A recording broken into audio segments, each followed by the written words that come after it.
Look guys, I have no idea how 110 round per minute hand cannons are going to be buffed, but I know it's got to be good. It's got to be good, considering that 110s are nowhere near the meta, despite some very nicely rolled 110s out there. Whatever Bungie decides to do here in the next month, or whenever Sandbox changes are supposed to roll out, I'm actually thinking it could potentially roll out a week or two before Beyond Light actually launches, or at least that's what I hope. I like Sandbox updates to come out before the big expansions. But if you're like me, you're probably looking to future-proof yourself in some kind of way, most notably locking down a good 110 round per minute hand cannon that won't be sunset next month. Fellas, look no further than the Ironbender kinetic hand cannon, Crimil's Dagger. Now, this is an aggressive frame hand cannon. Some of us might not know this. Actually, aggressive frames intrinsically have high caliber rounds. Hence why it says high damage, high recoil. You've probably noticed it in duels with 110 round per minute hand cannons. That yeah, flinch actually somewhat works. For this particular hand cannon, I've got the ultimate flinching machine. First up, again, Ironbender is going on this week. You can lock down this weapon from either bounties or from turning in tokens. I wouldn't necessarily suggest burning all your tokens right now just for this hand cannon. Maybe just get some bounties done, as those tokens will be able to be used next season for hopefully new Ironbender loot. Hopefully. Good God. Bungie, please give us new Ironbender loot. But this roll right here comes with Crossfire for that bump there in range, Accurized rounds for another bump there in range, Snapshot, which I know Snapshot doesn't seem like that good of a perk. I like Snapshot on this roll or any 110 simply because most 110s have terrible ADS speed. I mean, terrible. And unless you want to be pre-aiming the entire match, having something like Snapshot allows for that immediate aim down sights. And then the final perk there is Explosive Payload. Projectiles create an area of effect detonation on impact. Now, this splits the damage. Two benefits of Explosive Payload. Number one, no damage fall off. That's right, you shoot someone across the map as long as you're making contact. That Explosive Payload damage, the explosive portion, will be doing full damage. You still get damage fall off on the actual impact of the bullet, but that's one of the main benefits of Explosive Payload. The other benefit is flinch. Considering that this is an aggressive frame hand cannon, it's got high caliber rounds intrinsically. Combine that with the flinching, or at least the visual flinching capabilities of Explosive Payload. You got it, fellas. This 110 right here will mess you up, or at least as much as a 110 can mess you up. Currently, right now, aggressives hit 91 damage per crit and 50 damage per body, or at least somewhere around that mark. I know there is some rounding of numbers. That's why you see the damage here in front of you. Regardless, though, that damage does sound extremely sexy. The downside is it shoots at 110 rounds per minute, thus giving us a time to kill value here on all aggressives of 1.07 seconds. 1.07, that's bad. That's not just bad. That's the worst. That's worse than any scout rifle in the game, any auto rifle in the game, any pulse rifle in the game. Aggressives actually have the worst time to kill in the game currently, which makes a lot of us wonder how the hell Bungie's gonna actually buff these. Now, by the way, we will be making a video of like 5 110 round per minute hand cannons that you definitely want to keep your eyes on. Crimil's is just one of those that allows you to future-proof yourself because it won't be sunset next season. However, we really don't truly know what Bungie's planning on doing when it comes to buffing 110s.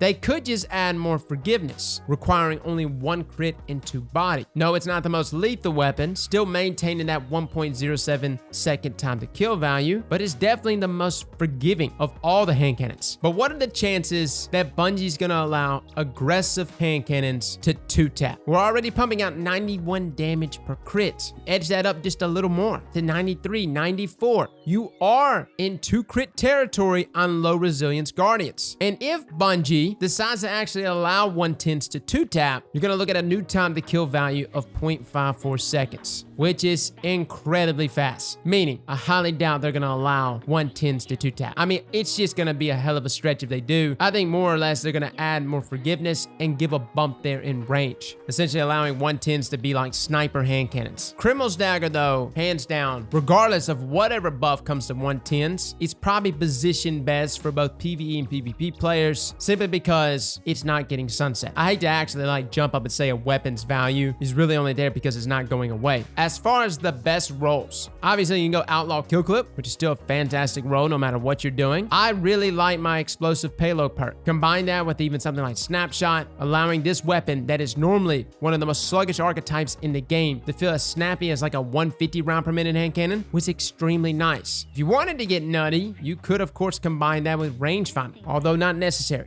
overall, I was extremely impressed with this hand cannon. I think it has really good stats. Amongst other 110s, it could potentially reach one of the best range stats if you have the right rolls and the right masterwork, even surpassing that of like Duke. Combine that with a potential rain buff to 110s, this can be good. And somebody even brought it up the other day that 110s might even get like a handling buff, because this is a common complaint. A lot of people have complained that 110s feel sluggish. Some people have even said that even if they buff the range of this weapon or even the lethality, they still might not use 110s because of how slow they feel. We'll see though. The chances of a 110 round per minute hand cannon though, 2-tapping here in a month, without of course like traits like kill clip or rampage or whatever, is highly unlikely. It could happen. Bungie could literally leave 600 round per minute auto rifles at 0.7 time to kill values and then begin to start dropping time to kill values of all of our weapons. I don't even know what the new average is. I would never have expected auto rifles to reach that 0.7 territory. And we're not even talking about other auto rifles that can even surpass that. Suros, they can kill in 0.6 seconds. So I'm not going to completely rule out 110s and a potential 2-tap. I just think it's very unlikely. There is one other weapon, and again, we're going to make a video going over all the hand cannons to keep your eyes on. But one other weapon that will be the oddball in all of this, and that is Warden's Law. Warden's Law is not your normal aggressive frame hand cannon, although it may be converted to that this coming up fall. I have no idea. Currently right now, it's our only double firing hand cannon, hard hitting 2-round, essentially 110 round per minute hand cannon. It is slightly more damage than other 110s by just 1 extra damage. That's the oddball. I'm assuming whatever buffs being handed out to 110s is going to affect Warden's Law, but by how much? This may be the weapon that can reliably get the 2-tap, or as reliable as a 2-burst hand cannon can be. Again, one of my biggest complaints with Warden's Law in the past was that it splits the damage, and there's many times, despite your reticle being on the head of your opponent, will result in just one of the shots registering its damage. However, I guess the trade-off here would be, hey, yes, inconsistent at times, but at others, if you can maintain consistency, voila, you get the 2-tap. We'll see though. That's the biggest oddball out of all the stuff that's happening in Sandbox. For now though, get yourself a Crimil's Dagger. We'll be making a video of all the 110s to kind of be scooping up and keeping as we go into this next expansion.